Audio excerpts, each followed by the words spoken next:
उसमें फिलोसॉफिकल था, legal, rational था, हिस्टोरिकल था, वो सब डिसीजन हमने फिर उनकी चर्चा हमने किया। उसके बाद फिर आज हम लोग थोड़ा सा देखेंगे कि मॉडर्न इंस्टीट्यूशनल मेथड्स में कि कैसे जो मॉडर्न इंस्टीट्यूशनल मेथड्स है, specially after world war two, how they developed and how their scientific importance was there. Okay, so basically when we're talking of approaches, especially the modern approaches, so some of the important approaches includes the first one is the systems theory. Or you can say this was the concept approach which was it was adopted by David Easton. So David Easton is said to be the uh, propounder of this method. And David Easton refers to the efforts to build an empirically oriented scientific theory evolved through the various phases. For example, 3 phases he talks about. Okay, so what is the empirical method basically? So we try to use the scientific methods into the into social sciences. For example, data collection, chart making, so or empirical analysis such as question survey, questionnaires. So these were there in the these were used to to test the hypothesis, or you can say the question which you are going to prove. So these were the you can say the methods. So basically, David Easton. When we are talking of David Easton, he used the general systems analysis. Okay, so David Easton was the first political scientist who analyzed the systems theory. Okay, so he defined politics as authoritative allocation of values. So he talked about systems as politics as authoritative allocation of values.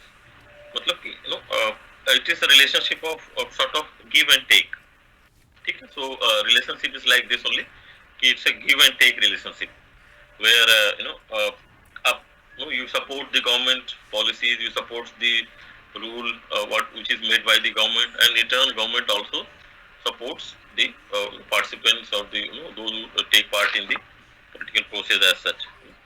So the system theory, there was a book written by him, David Easton, that the political system, an inquiry into the state of political science. This was written in 1953. Okay, so that presented the case of general theory in political science. So David Easton was, as you know, broadly constitutes. He says that the political system theory, constitutes of political processes in the system. Okay, and political,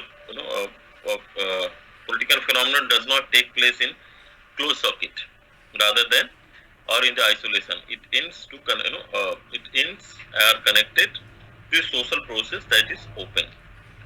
So in other words, allocation of values is made because there are corresponding demands from the society or the environment, and then there is supply. So according to Easton, the political system receives inputs and demand and support from the environment.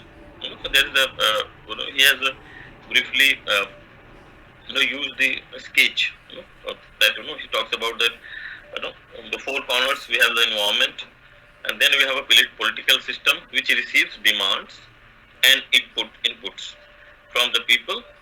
Then it goes into the system known as political system, and the decision and the outcome or the output of the methods is the the decisions and the actions which are taken.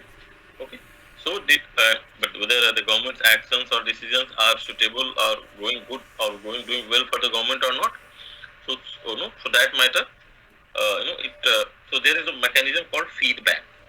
So whether for example, the government have made a rule, for example, the some new rules are made or some new laws are made, whether the people are liking it or not, or what is the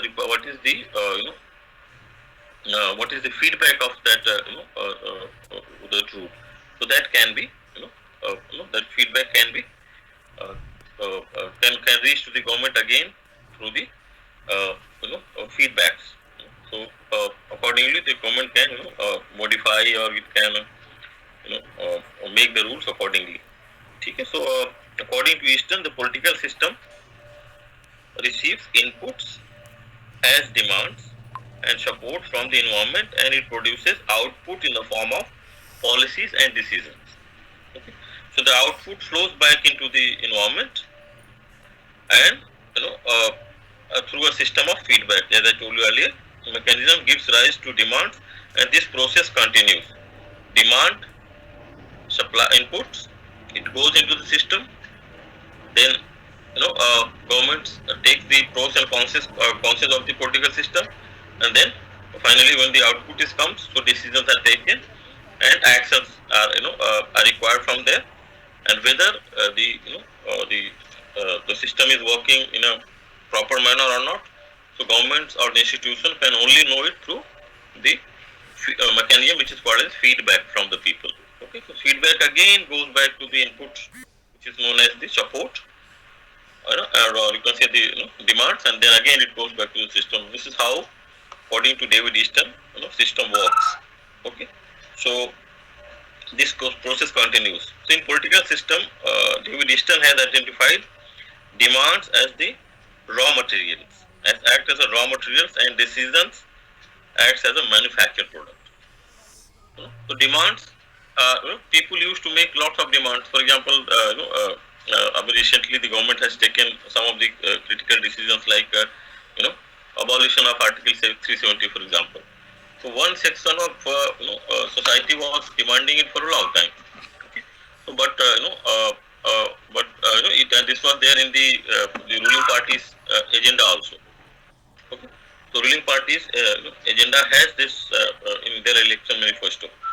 Now, whether the people are liking it or not, how will the government come to know that the abolition of, for example, 370 for the special privilege to the Jammu Kashmir जो हमने उसमें abolish किया, तो वो लोगों को पसंद आया कि नहीं आया?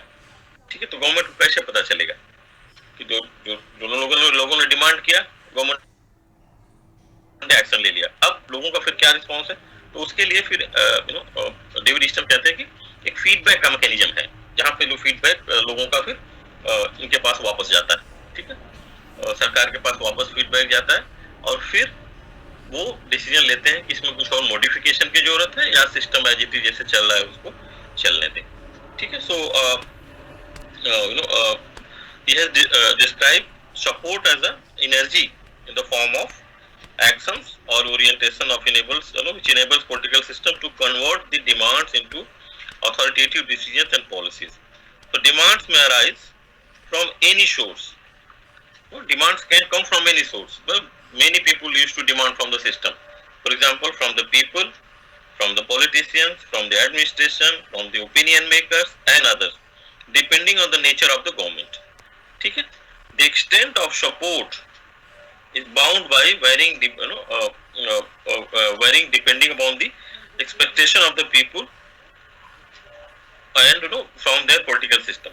So the variability of support is born to affect the you can say the destinies of the political authorities. ठीक है, so you can say the variability destined to political, for example, which is called as the government. The regimes or government can be of any form.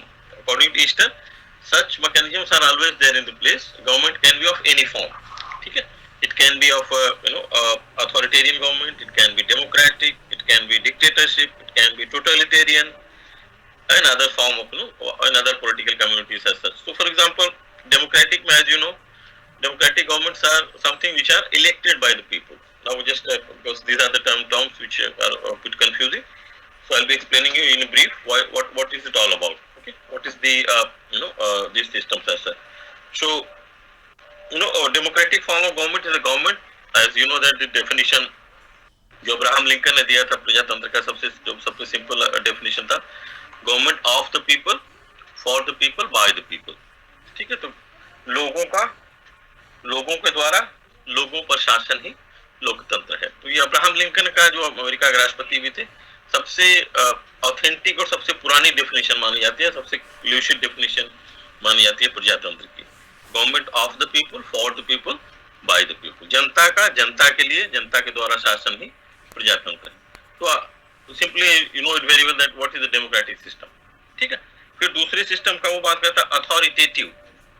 Authoritative का मतलब होता है ऐसे system जहां पर no power division नहीं होता। जैसे डेमोक्रेसी में आपने देखा कि प्रजातंत्र में, जैसे हमने दो मॉडल बताया था आपको फर्स्ट क्लासेस में, कि एक हमारे पास ब्रिटेन का मॉडल है जो कि पार्लियामेंट्री फॉर्म गवर्नमेंट है, प्रजातांत्रिक संसदीय व्यवस्था है। दूसरा हमारे पास अमेरिकन मॉडल है जो कि अध्यक्षीय व्यवस्था है, जिसको आप राजतंत्र, उसको आप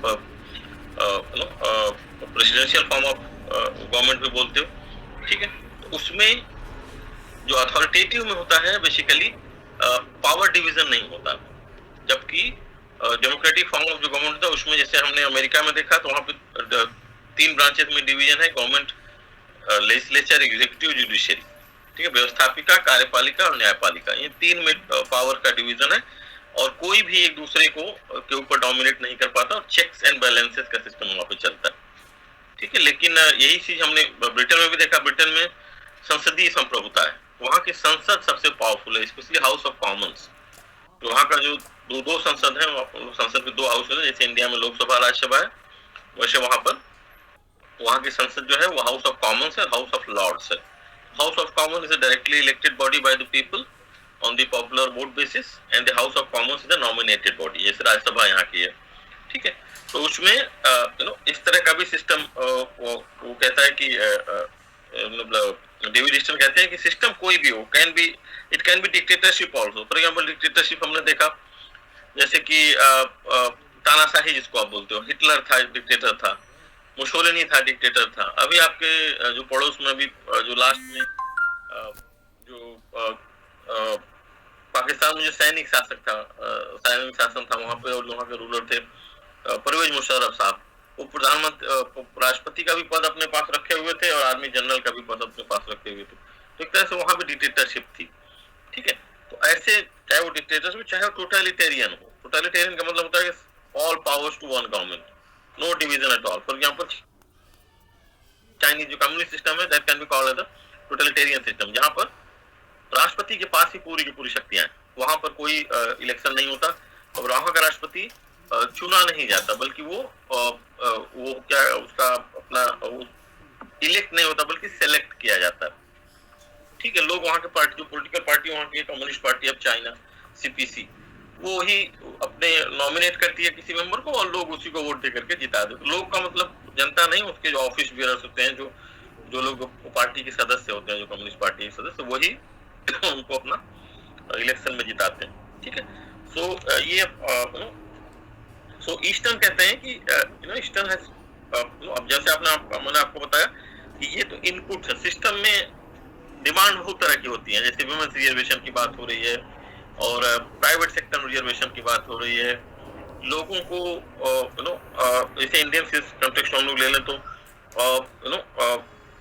बहुत सारी डिमांड्स हैं कि जो लोग सरकार से करते हैं।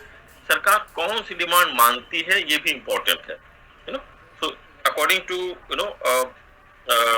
ईस्टर्न, जो पॉलिटिकल सिस्टम में ढेर सारी डिमांड्स जाती रहती हैं अंदर, फिल्टर होकर, और फिल्टर होकर निकलती हैं सब। ठीक है। कौन सी डिमांड्स वहां पहुंचती है, फिर कौन पे एक्शन लिया जाता है। ठीक है।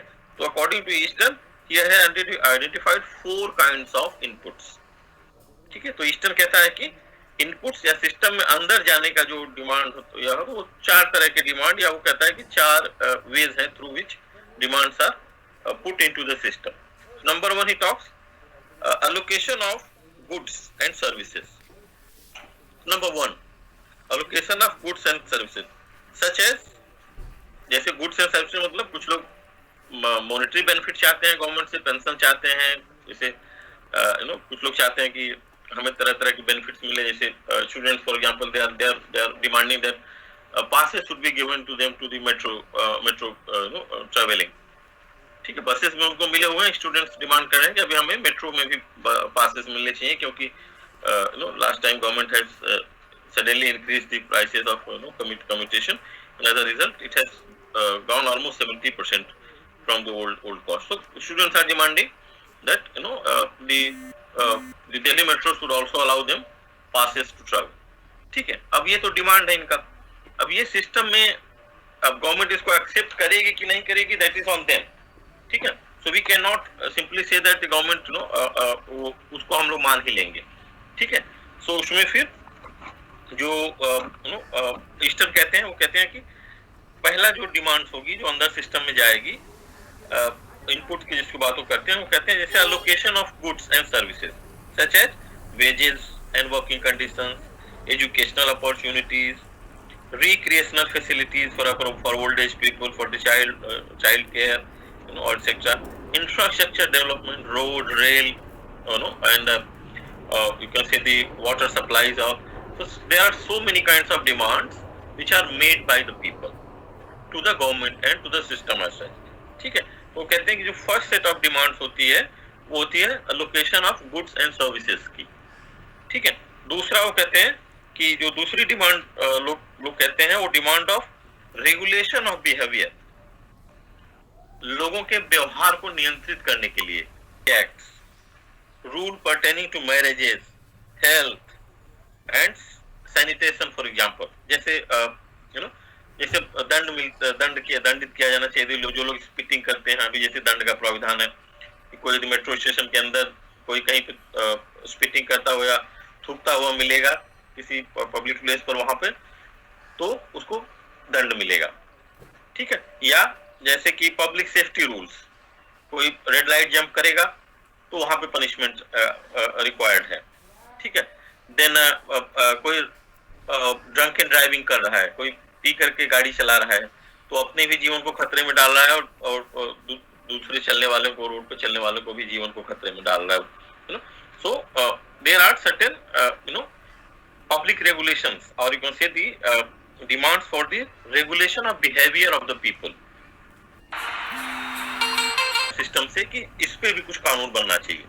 ठीक है, तो फॉर एग्जांपल अब मैं फिर से थोड़ा सा रिपीट कर रहा हूँ आपको कि सिस्टम चाहे कोई भी हो, अकॉर्डिंग टू डेविड ईस्टन, जो डेमोक्रेटिक सिस्टम होते हैं उनमें पब्लिक के डिमांड्स को ज्यादा तवज्जो दी जाती है, ज्यादा इम्पोर्टेंस मिलती है. लेकिन कुछ और जैसे सिस्टम्स होते हैं, ठीक है, लोगों के बिहेवियर को रेगुलेट करने के लिए रूल्स बने. जैसे कि हमने देखा कि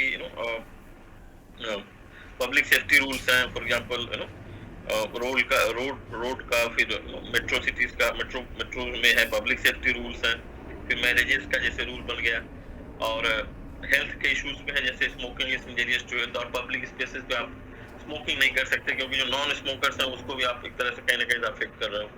ठीक है, और you can say the drinking at the public places are prohibited. ठीक है, तो such regulations are demanded from the people. ठीक है, the third group of जो demands होती है according to Easton वो है demand of participation in political system. ठीक है, for example right to vote, right to hold office, right to representation, right to form the political associations, etc. ठीक है, तो तीसरी तरह की जो डिमांड सिस्टम से होती है लोगों की वो होती है पॉलिटिकल पार्टिसिपेशन का. अब जैसे विमेंस का रिजर्वेशन का इशू है, जहां पर विमेन रिजर्वेशन की बात हो रही है इंडिया में कि since they constitute almost 50% of the population, half of the population, almost, I'm not going for the exact data, but as it says that since they constitute almost the 50% of the population, so they are demanding that 33% of reservation should be there in the parliament, in the state legislature and in the central legislature, so that the issues related to women can be addressed with. ठीक है, अब यहाँ पर भी आप देखो तो कहीं न कहीं से पॉलिटिकल पार्टिसिपेशन का इशूज आता है. ठीक है, अब सरकार माने या ना माने, लेकिन डिमांड्स तो है. डिमांड्स जैसे हमने बताया कि जो third type of demands are political participation political system से, जैसे राइट टू वोट.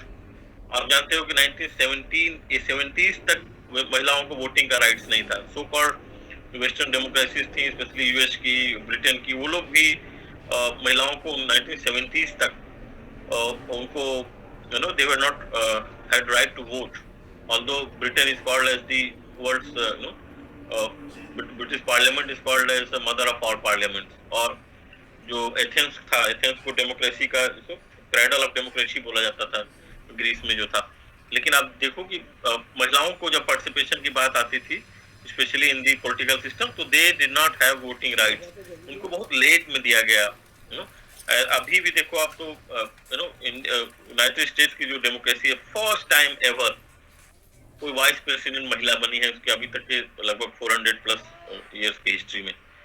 तो इमेजिन कि है ना, आप जब जब से यूएस का अपना जो सिस्टम चल रहा है, वहां पर अभी पहली बार जो कमला हैरिस है, इंडियन ओरिजिन की जो लेडी है, उन तब पहला अभी जाकर के कोई महिला वहां की वाइस प्रेसिडेंट बनी। प्रेसिडेंट अभी भी नहीं बन पाई है कोई। पिछली बार ट्रम्प के समय में Hillary Clinton, she tried, she was a contender, but she could not make it to the president's office, and Donald Trump won the race. ठीक है, तो there are certain prejudices, and even if in the most advanced countries also, you know where they कई बार कहा जाता है US में कि उन्होंने एक ब्लैक आदमी पे, तो यहाँ पर ऐसा कि आप जानते हैं कि यूएस में भी सिविल वॉर हुआ था, वो दिनों तक चला था, और वो ब्लैक वर्सेस व्हाइट अभी भी होता है। इनफैक्ट अभी जो इलेक्शन जो अभी का जो लेटेस्ट रिजल्ट आया उसमें आप देखो तो अमेरिकन सोसाइटी का डिवीजन सीधा सीधा दिखता है कि जो व्हाइट लोग थे, स्पेशली अमेरिकन व्हाइट लोग, वो उन्होंने ट्रम्प को सपोर्ट किया है, और बाकी जो लोग थे जो अदर अदर दैन वहाँ के, वो उन्होंने फिर इसको सपोर्ट किया, मतलब जो बाइडेन को, जो डेमोक्रेटिक डेमोक्रेट के जो कैंडिडेट्स थे। ठीक है, सो वहाँ पर भी आप देखो तो क्लियर कट डिवीजन है उनके उनके भी वहाँ पे सोसाइटी में as such.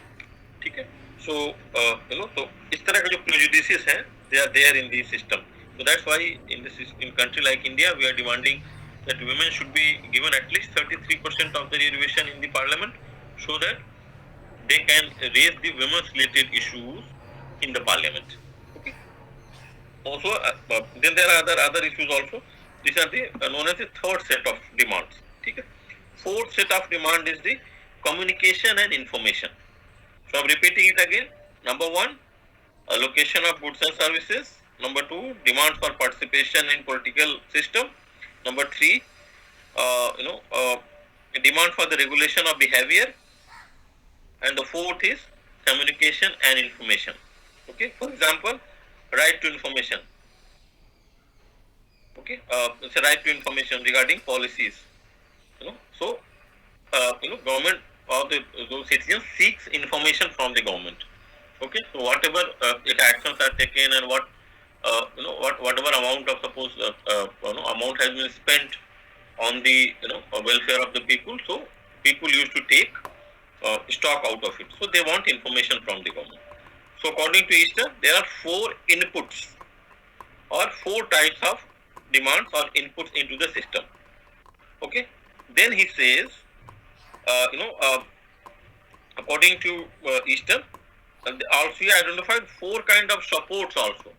These were the four kinds of demands. Okay. Then people also provide four types of supports to the government, or government also vice versa is also true. Okay. So government also seeks certain things from the people. For example, obeying of the law or supporting the government policies. So these are the these are the four demands. Then four supports he talks about. So number one is material support. For example, payment of taxes, rendering services for the public interest such as social work, military service, and so on. Okay, so people will provide support to the government also. Four types of support we are talking about. खाली demand ही नहीं कर रहे हैं, बल्कि हम support की भी बात कर रहे हैं जो people will provide to the government. तो उसमें पहला जो कैटेगरी है वो क्या है? Material support. और आप जब हेल्प कर रहे हो गवर्नमेंट को, कैसे? टैक्सेस को पे करके, और remaining rendering services of public interest such as social work करके, मिलिट्री सर्विसेज, जैसे इजराइल जैसे देश में आर्मी की ट्रेनिंग कंपलसरी है।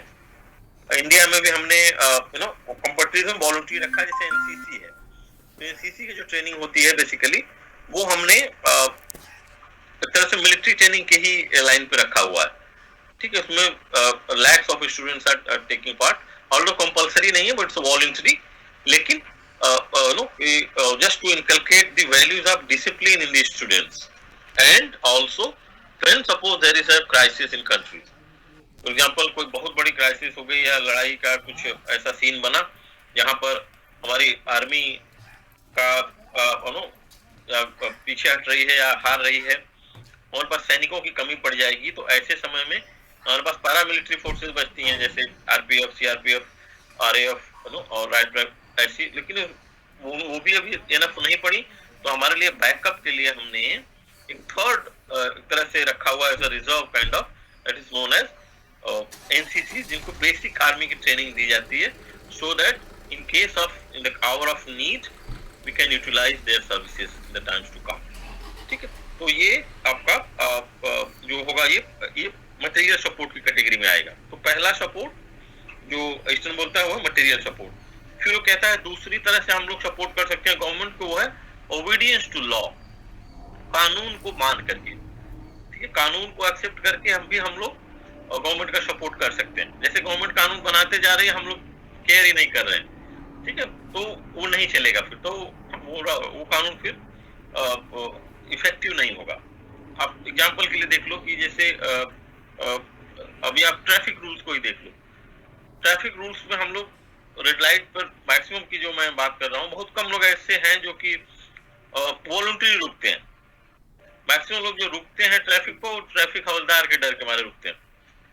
और हमारी नजर पहले जब रेड लाइट होती है तो पहली नजर हमारी जाती है आसपास के जगहों पर कि कहीं हवलदार या पुलिस वाला है तो नहीं, जबकि वो होना कैसा चाहिए, पब्लिक सेफ्टी के लिए। 2 मिनट के आप रुक जाओगे तो दूसरी तरफ का ट्रैफिक निकल जाएगा, तो वो भी आप ही के सेफ्टी के लिए है obviously, because you know in the you know you know so it can be it can be taken care of। ठीक है, so that is known as the this type of support can be called as obedience to law। ठीक है, so obedience to law means when you are abiding the law, avoiding the rules and regulations as such। ठीक है, for example दी अब हम लोग अभी जैसे कुछ रूल्स ऐसे हैं जो कि सक्सेसफुल हो गए इंडिया में, बहुत सारे रूल्स नहीं सक्सेस हो पाए। न होने वाले में जैसे हम लोग बात करें तो दहेज प्रथा का जैसे नियम। ठीक है, अब हमने दहेज प्रथा का, आप जानते हो कि नियम दहेज न लेने के खिलाफ का नियम अंग्रेजों के समय का शारदा एक्ट बना हुआ है। ईश्वर चंद्र विद्यासागर जैसे और पंडिता रमाबाई जैसे जो फ्रीडम फाइटर्स थे, उन्होंने अंग्रेजों के हेल्प से कानून बना दिया था वहां पर कि ये दहेज प्रथा खत्म कर दी गई। लेकिन आप भी जानते हो कि अभी भी ये कंटिन्यू है इंडिया में। लेते समय हमें अच्छा लगता है, देते समय खराब लगता है। ठीक है, हमने कहीं ना कहीं से सिस्टम को इस तरह से बना के रखा हुआ है कि जो लेते समय वो गिफ्ट हो जाता है, देते समय वो दहेज हो जाता है। ठीक है, so this is the reason why this is the reason why we could not succeed. This anti-dowry law has so far largely has not been succeeded. So the prenatal test, for example, the जिसको हम लोग India में भ्रूण हत्या बोलते हैं, जिससे बच्चियों को जन्म लेने से पहले जो मार दिया जाता है भ्रूण में ही, जो प्रीनेटल टेस्ट करा करके, ये भी जैसे हम हमारा पेट्रियार्कल सोसाइटी रही है।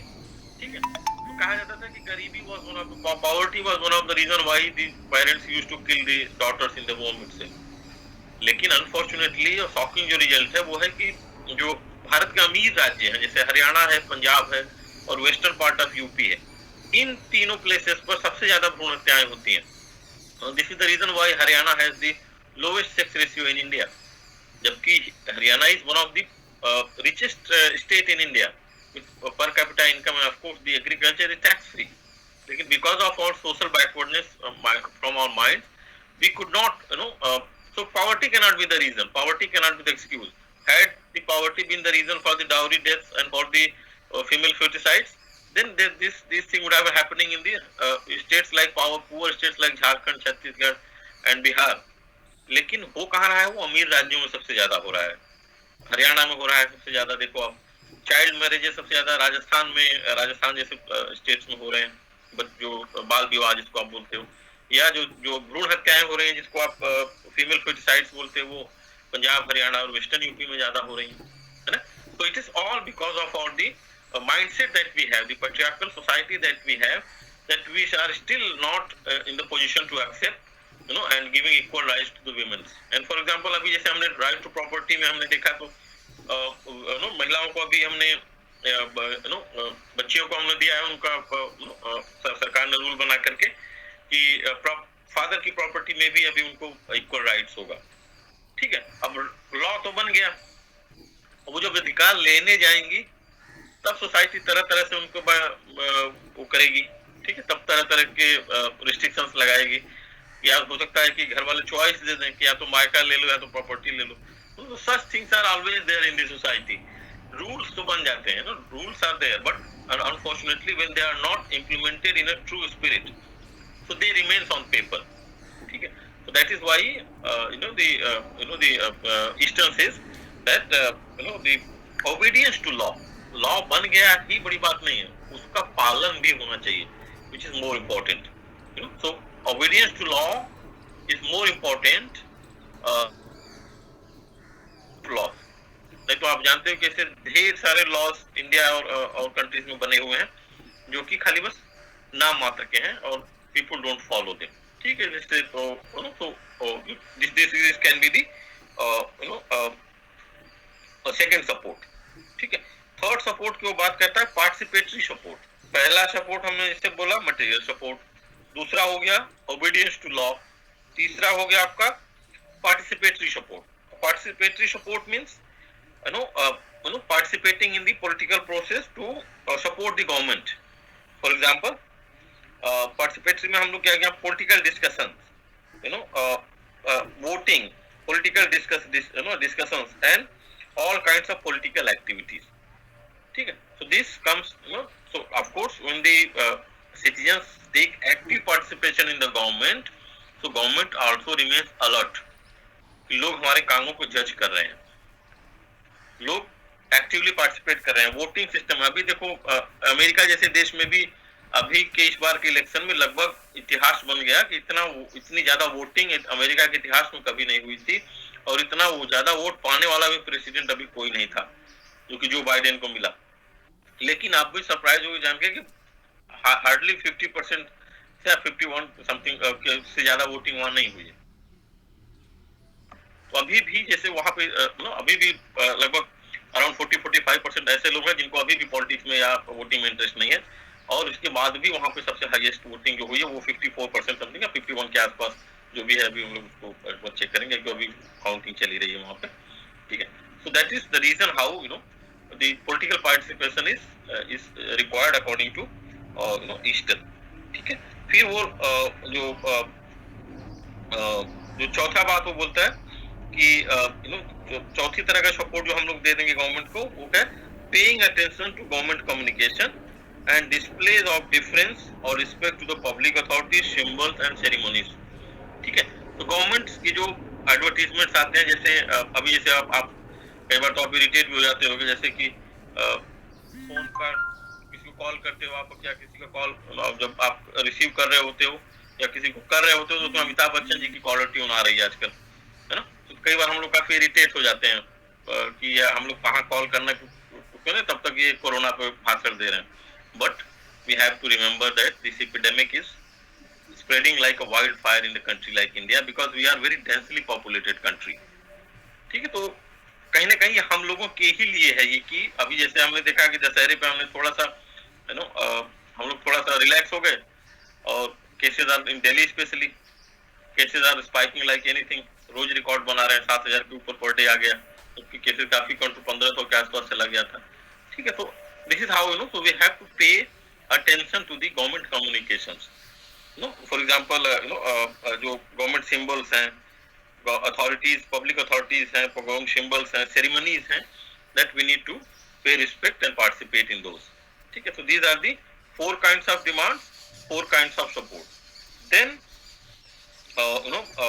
फिर वो कहता है कि ईस्टर्न बोलता है कि there are outputs which come as a policies decisions and also can be classified into 4 categories, ठीक है। ये सब तो हमने सिस्टम में डाल दिया, 4 तरह की डिमांड डाल दी, 4 तरह का सपोर्ट एक तरह से हमने एक तरह से सिस्टम में डाला।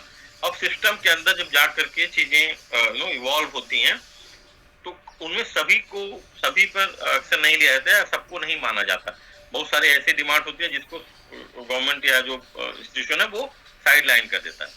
लेकिन कुछ ऐसी भी चीजें होती है डिमांड्स में जो कि वो एक्सेप्ट भी करते हैं। जो एक्सेप्ट होता है वो आउटपुट के रूप में, डिसीजन के रूप में बाहर निकलता है। तो उसके अनुसार से 4 तरह के उसमें भी उन्होंने बताए हैं, ठीक है, कि आउटपुट में 4 तरह के ग्रुप में है। पहला कहा कि extraction that may be in the form of tribute, taxes और personal services and so on, ठीक है। I mean it may be the form of tribute, taxes और पर्सनल सर्विसेज, ठीक है। जैसे आपने बहुत लोग डिमांड करते हैं कि individual taxes should be reduced, income taxes थोड़े डाउन होने चाहिए, तो गवर्नमेंट कई बार मान लेती है। जैसे अभी हमने देखा कि होम लोन्स या जो 2 करोड़ तक के लोन्स है उसको गवर्नमेंट अब उस पे इंटरेस्ट की बात अभी चल रही थी, स्पेशली कोविड पीरियड के समय जब लॉकडाउन हुआ था, तो गवर्नमेंट उसको एक्सेप्ट कर लिया। बल्कि कोर्ट में प्रेशर डाला था, एक्सेप्ट किया कि ठीक है हम टैक्स पर टैक्स नहीं लेंगे, और कुछ दिनों तक उन्होंने पोस्टपोन भी कर दिया था EMIs का, ठीक है। तो that can be done, so that can accept some genuine demands can be accepted by the government, ठीक है। दूसरे की बात है रेगुलेशन ऑफ बिहेवियर, ठीक है। सो नो, जैसे रेगुलेशन ऑफ बिहेवियर की जो डिमांड हुई थी, तो उसमें विच में cover a wide range of human activities and show on, ठीक है। तो उसमें ऑफ कोर्स जैसे कि लोगों की डिमांड हुई कि पब्लिक प्लेसेस पर स्मोकिंग नहीं करनी है या ड्रिंकिंग नहीं करनी है, तो गवर्नमेंट ने लॉ बना दिया कि ठीक है, पब्लिक प्लेसेस पे कोई स्मोकिंग करते हुए मिला या ड्रिंकिंग करते मिला तो हम इतना % या इतने रुपए का उसको फाइन मारेंगे, ठीक है। तो ये डिमांड एक्सेप्टेड हो गई, ठीक है। फिर थर्ड टाइप ऑफ डिमांड है allocation of goods and services. जैसा कि आप जानते थे कि ऊपर भी डिमांड में ही था, तो allocation of goods and services, opportunities, honours, institutes etcetera, ठीक है। तो जैसे कुछ लोग बहुत एक्सीलेंट सोशल सर्विस कर रहे हैं तो उनको ऑनर करती है गवर्नमेंट, अवार्ड रिवार्ड दे करके और रिकॉग्निशन देती है, ठीक है। फिर अपॉर्चुनिटीज प्रोवाइड करती है, जैसे बहुत लोग अनएम्प्लॉयड हैं, तो जब ज्यादा लोगों का डिमांड होगी कि हमें एम्प्लॉयमेंट की जरूरत है, तो एम्प्लॉयमेंट अलाउंसेस भी मिल सकता है और उस तरह से उनको, ठीक है। तो फिर और चौथा हो गया सिंबॉलिक आउटपुट और अलोकेटिव वैल्यूज सच एज ये तो हो गया थर्ड। आपका फोर्थ जो होगा सिंबॉलिक आउटपुट, ठीक है। उसमें क्या होता है, जैसे कि for example affirmation of values, display of political symbol, national flag को रिस्पेक्ट की बात होती है, या कम्युनिकेशन एंड जिसके तरह तरह की गवर्नमेंट रूल्स बनाती रहती है। फॉर एग्जांपल जैसे नेशनल एंथम की बात अभी कुछ दिन पहले हुई थी सिनेमा हॉल्स में, फॉर एग्जांपल कि शुरुआत में ही आपको नेशनल एंथम प्ले करना पड़ेगा, और पीपल को they used to stand up in the hall before the movie starts, ठीक है। तो इस तरह से जो डिस्प्लेज होंगे वो that is the product of the outcome, ठीक है। अब 4 तरह के डिमांड हो गई, 4 तरह के सपोर्ट हो गए और 4 तरह का आउटपुट हो गया। फिर नेक्स्ट में वो कहता है कि अब गवर्नमेंट को कैसे पता चलेगा कि जो आउटपुट हुआ वो काम कर रहा है कि नहीं कर रहा है, तो उसके लिए इस्टर्न बोलता है कि फीडबैक मैकेनिज्म है, ठीक है। Feedback mechanism, feedback is a communication process in which media displays vital information to spread people oriented policy or anti people policy taken by the decision taken by the political system as such, ठीक है। तो feedback produces action in response to information about the state and the political system as such, ठीक है। तो अभी फिर यही process, फिर फीडबैक के थ्रू फीडबैक कहाँ जाएगा आपका, वापस सिस्टम और सपोर्ट में जाएगा, ठीक है। जो सपोर्ट और जो डिमांड्स वाले में, तो ये अकॉर्डिंग टू ईस्टर्न ये सर्किल फिर पूरा चलता रहेगा, ठीक है। डिमांड्स, सपोर्ट, वो सिस्टम के अंदर जाएगा, सिस्टम के अंदर से बाहर फिर आउटपुट के रूप में निकलेगा, जिसको decisions law can be decisions can be law. Then again फिर गवर्नमेंट जो लॉ बनाएगी उसका पालन हो रहा है कि नहीं हो रहा है, लोगों को पसंद आया कि नहीं आया, फिर वो फीडबैक के थ्रू वापस सिस्टम के पास जाएगा, और ये ही पूरा this is the process through which it goes and on, ठीक है। So that is the reason why and it is the system which is working in almost all form of government according to David Easton. So this is known as the systems theory, or general systems theory or system analysis, of the which was given by David Easton. Okay. Then in the next model which we are related to this only, we will be talking of structural functional analysis. Okay, this one was known as political systems theory or system analysis. Now we have another topic which we will be discussing as structural functional analysis. So this was introduced. This was also influenced by the work of David Easton, but it was formulated by, in fact, Gabriel Armand was the person who formulated, reformulated the systems analysis, and he talked about the, he was influenced by the, of course, the theory of the model which was talked about David Easton. So influenced by Easton's work of system analysis, Gabriel Armand set forth a new formulation utilizing political system as a base and turning to a set of concepts related to structure and function. Okay. So the structural and functional approach of the political analysis has been more widely used in a comparative politics because it provides for standard category of different types of political systems. Okay. जैसे earlier this model of analysis has been used in the social anthropology subject. Okay. In the writings of Radcliffe Brown and Malinowski. So firstly it came in anthropology subject, propounded by Radcliffe Brown and Malinowski, and followed by then it was taken. This method came into sociology, and it was practiced by Talcott Parsons, Robert Merton, and Marian Levy. Okay, so in political science, Gabriel Armand and James Coleman developed this structural functional approach, in the book named The Politics of the Developing Areas. Okay. So the political system, so that the originally this model was there in anthropology, then it was copied into sociology, and then finally this model was taken into political science by Gabriel Armand and Coleman, in the form of structural and functional analysis. Okay. They wrote a book called The Politics of the Developing Areas in 1960. So the political system, what is political system?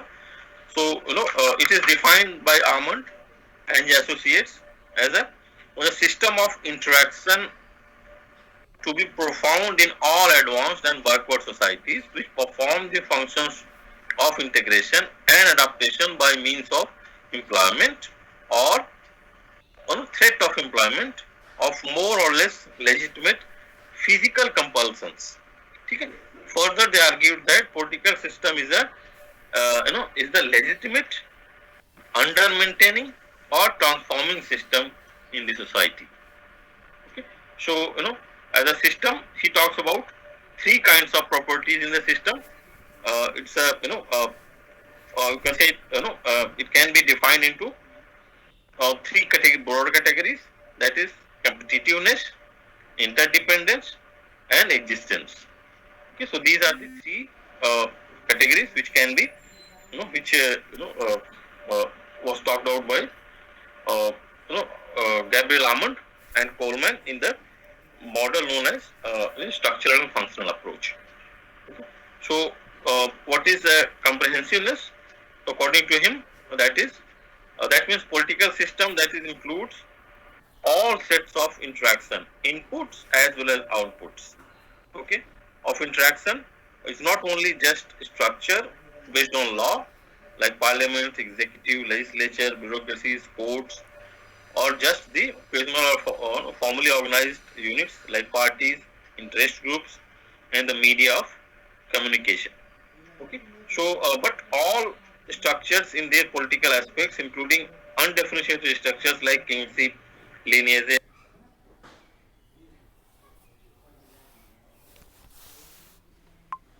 के उनकी जो minimum qualification है वो graduation है, but for the political leaders we do not have any qualification as such. ठीक है, उमा भारती जी 5वीं 6वीं तक पढ़ी हुई थी और कैबिनेट मिनिस्टर और और 3 बार मुख्यमंत्री, कैबिनेट मिनिस्टर और रही हैं, ठीक है।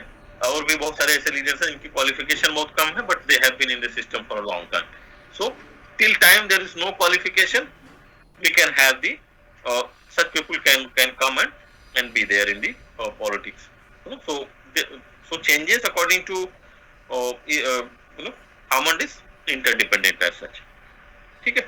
Then he talks about existence of boundaries, which includes the existence of boundaries in the political system, means that there are points where other systems end and political systems begin. For example, murmurs and complaints in the market also are not to enter into the political system until they break into an act of violence, protest, demonstration and something like that.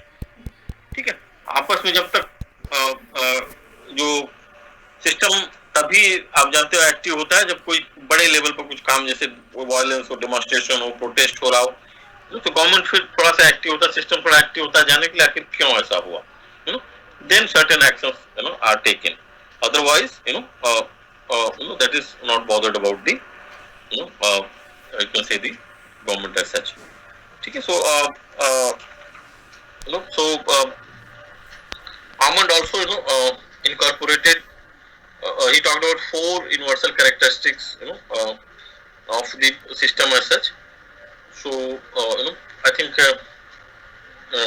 this topic will not be finished today. So most surely in the next class we'll be able to finish this one, because then we'll be talking about political culture and then some other important was political economy approach, and then so I think most probably by tomorrow or in the next class we'll be able to wind up the approaches, because these 2 approaches are quite important, the system analysis and structural function analysis. So that's why we are more focusing on these 2, and then rest will be we'll be trying to wind up in the next class. Okay everyone, then we'll be winding over the class here because